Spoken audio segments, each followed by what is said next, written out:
And now, without further ado, I'd like to introduce the first of today's conversations.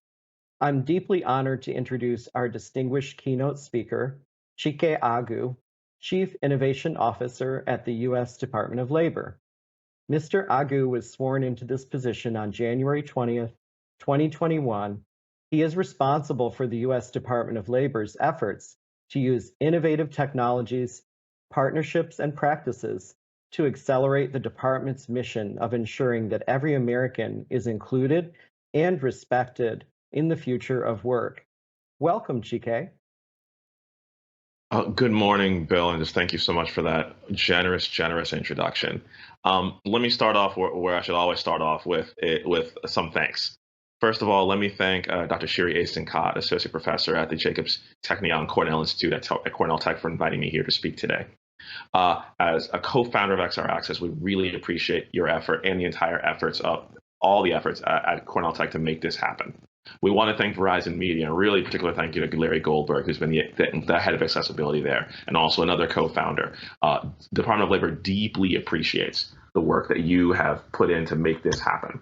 And lastly, I cannot help but give deep thanks to my DOL colleagues, particularly in the Office of Disability Employment Policy and in PEAT. I want to first thank Jennifer Sheehy, who served the past 6 years as the acting assistant secretary for that office, and her leadership has been critical in guiding the department towards the innovative areas of work, and including the accessibility of XR tools, which is on display here today. And lastly, but definitely not least, Bill Curtis Davidson, the co-director on the partnership on employment and accessible technology, and the entire PEAT team, which has been instrumental in fostering these types of collaborations. I want to say to all of you who are registered, from, again, over 600 of you from 32 different countries, on behalf of the Biden administration, on behalf of my secretary, Marty Walsh, thank you so much for being here, and welcome, welcome, welcome. And really, where we start is, why are we here? Why am I here? As someone who's been a former business person, I know how important it is to use technology to make the most of all the talents of all of our people. I've seen it, that it makes a difference in terms of the morals of the workplace, but also in the bottom line of a business. I'm here also because I'm a former educator who started my career in New York City and taught students with special education needs, who contributed so much to our classroom and who are now young adults who are contributing to our workforce and to our country. And I'm also here as a parent of a child with special needs. And I think about what I want for my son when he becomes a worker, and the work that we're doing here and talking about here is going to be really critical. I want to, again, welcome you here, because what the future that I want for my son is going to be possible because, again, of the work that you all are doing. If we go back a few decades, 20 years ago, I don't think any of us would have imagined how critical a technology like the smartphone would be to our lives, or video conferencing would be to our lives. And the question will be, 20 years from now, how critical will technologies like XR Access be to our technology, to our government, to our country, and to our future? What's great about the XR Access community is that you all are already thinking about this and how XR is going to impact the immersive workplace. And the question that you all are asking, which is the reason why we're here, is how can we make sure that XR doesn't just work, but that it works for everyone? Today, I want to frame our critical efforts to an inclusive future by sharing some insights from the XRA report, A New Reality in Immersive Technology, which is a survey of folks in the country and within the private sector about the impact of XR technology. 75% had heard the term XR technology before. Almost 94% believed that it would prove and provide useful applications to their specific field. And roughly 3 out of 4 leaders believe their organization will spend more on XR in the next 5 years than they did in the last 5 years. This shows how important XR is going to be. And again, it's why it's even more important that it work for everyone. Before my time in government, I worked in a number of jobs that focused on the future of work. And from what I've seen, whether it be from the retail space, where we're using XR to train people in terms of customer service, whether it be in terms of companies like Tailspin, which is using XR to train claims adjusters, where literally you put on a headset and you're in a house that's had a fire and you have to investigate that, and that's how you are going to be trained. This XR is going to create a brave new world for us. And the question again is, brave new world, but for whom? And again, that for whom has to be for everyone, and it's why we all are here. And it's why I'm so excited to keynote this today. This year, President Biden issued his American Jobs Plan, and the goal is to create millions of good jobs and to rebuild our country's infrastructure. And To do that, we're going to have to invest in a way we haven't before. We have seen that investment in public infrastructure drop by more than 40% since the 1960s. And your work in the XR Access community is a great example of the progress that we can build so that those jobs are more accessible, more equitable. If we look at some of the priorities of the American Jobs Plan, we can tie them to innovations in XR. In terms of advancing U.S. leadership in critical technologies, how do we make sure that the U.S. is not at the back of that line, but at the front, that we're developing the most cutting edge in XR technology? And part of that cutting edge is making sure that this can be accessible and make the most of everyone's talents. Again, coming from the private sector, talent we knew was the critical resource, and XR is a critical resource to make sure that we can make the most of that talent for everyone. Again, we don't have a worker to waste, particularly when we are competing with countries around the world that are growing and stepping onto the world stage. XR is going to be key to how we keep that lead in critical technologies. How are we fostering equity in the development and the use of these technologies? How are we eliminating gender and disability inequities in R&D, in science, technology, engineering, and math? And part of that's going to be, as we develop XR technologies, how do we make sure that people with disabilities, with special needs, are part of that? So again, that anything that's been developed for that community is being developed by that community. We need that inclusive co-design to make that long story short.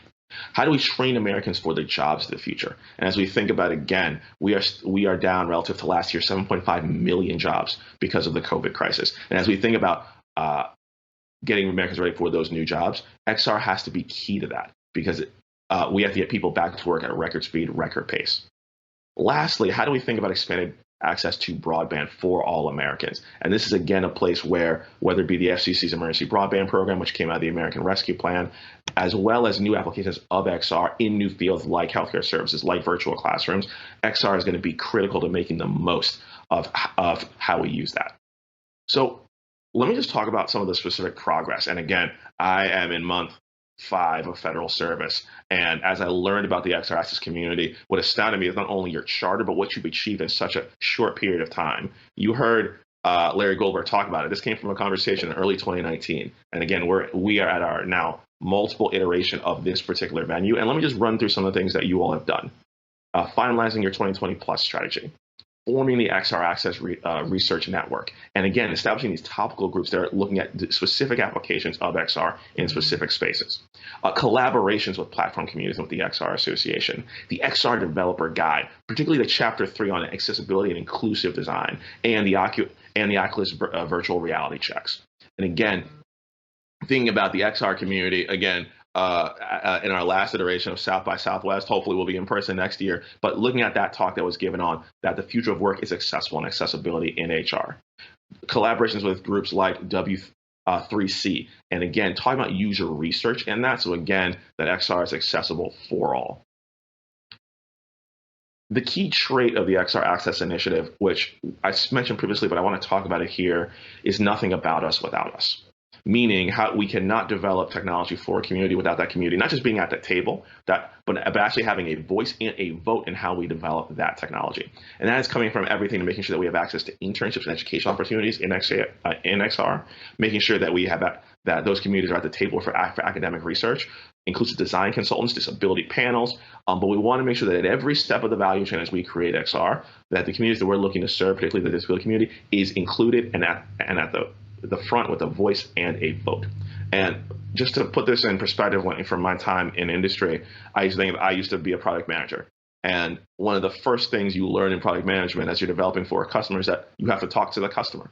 As we think about our customer is the American worker, and particularly the American worker with disabilities, and therefore they have to be at the center of what we're doing. It's not an add-on, it's not a nice to have, it is a need to have if XR is going to achieve the outcomes that we want it to.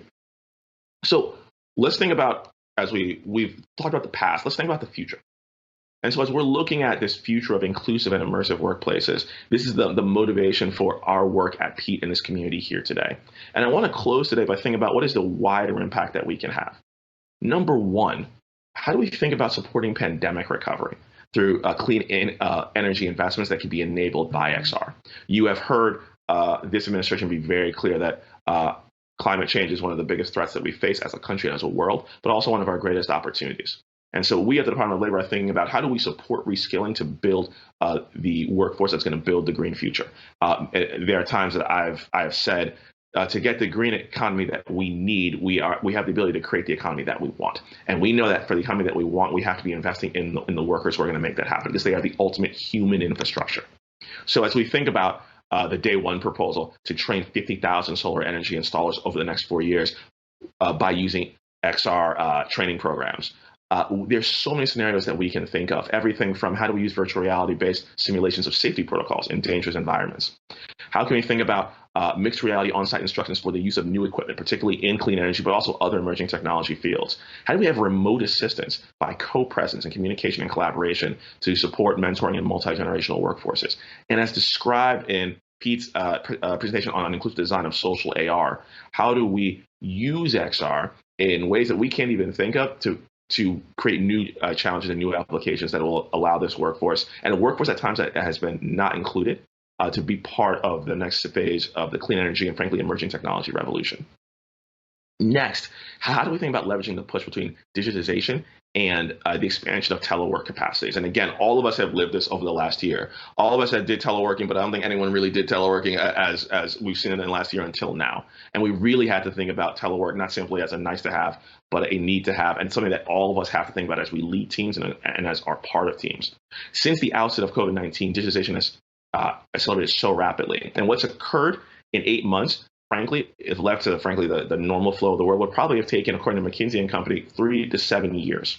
So as we think about telework, the question is, how can XR make that more equitable as we think about, hopefully, the next crisis or the next opportunity? Pete is supporting XR Access's exploration of immersive telework as part of his telework and accessibility work. And the rapid expansion of telework during the COVID-19 pandemic has highlighted the potential for wide accommodation for employees with disabilities in ways that previously seemed impossible. And this is a really important point. As we think about building back better, it's not simply about going back to the normal that we had before COVID. It is about how do we use technologies like XR to actually do better at work than we did before, and particularly for folks, particularly in the disability community, who have not always been at the forefront, always been at the front of mind in how we develop workplaces. This is the opportunity and the time to think about that. What I love about this community is that you all are thinking about this right here, right now, and also thinking about how we can do something right here, right now. Next, promoting disability-led research, and thinking about how we include not simply the researchers themselves, but C-suite leaders, and really have that sense of urgency. And lastly, how do we build strong pathways to employment for all? Let me end on this note. I've spent most of my career thinking about either technology or the uses of technology in terms of the American workforce. And if we think about the last particularly few years, we've had a conversation as a country about, frankly, is the internet, is social media, is technology in some ways tearing us apart as a nation? Is it creating divides between groups of people? And I think in some ways, this community can be part of answering the opposite question, the flip. Can we use technology to actually bring the country together? And looking at what you all have done so far, I think the answer is yes. We can use XR to make existing workplaces and existing jobs more accessible, more inclusive, more diverse for every community, particularly those that we've overlooked for too long. We have the ability to use XR to create new jobs and get people who have been excluded to be in those new jobs for the first time. And if we think about that question and using XR that way, that's what this community can achieve. I go back to all the roles I've had in my life. The one that, again, is most important to me is husband and father. And I think about my son, who is 4 years old, and I think about what is the world that he is going to inhabit and envision. I believe that this community is going to make sure that that world is one that I want him to live in. One where he is included, where he is respected, and not just tolerated, but celebrated and explored, because he's able to bring his talents to the table, to his place of work, and into his community. And XR as a technology and XR Access as a community is what and who is going to make that happen. So I end where I began. Thank you to all of you for the work that you do. And I also issue a challenge. We have more to do to make this a future of work that everyone can be in, that everyone can be involved in, and where we as a country can benefit from it, from everyone. So to XR Access, on behalf of the Biden administration and the U.S. Department of Labor, I want to thank you all so much, and thank you all for having me here today.